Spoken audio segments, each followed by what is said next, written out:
جولة جديدة من قناتكم جولتنا اليوم في شارع أحمد عبد اللطيف بحي ميام. ميامي هي منطقة سكنية تابعة لشياخة سيدي بشر بحري بحي أول المنتزه بمدينة الإسكندرية في مصر. سميت بهذا الاسم نسبة إلى مدينة ميامي في ولاية فلوريدا الأمريكية.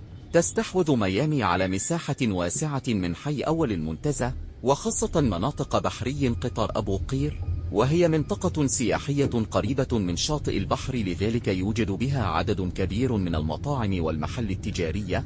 أهم المعالم 5 شواطئ: الأكاديمية العربية للعلوم والتكنولوجيا والنقل البحري، شوارع اسكندر إبراهيم، ملك حفني، جمال عبد الناصر، خالد بن الوليد، العيسوي، وخليل حمادة، مساجد شرق المدينة، الرحمة، الفاروق، والنور، مستشفيات نيل الأمل، ميامي، والمدينة المنورة، مدرسة سان فينسن، ميامي، طيبة، القدس، وميامي كل.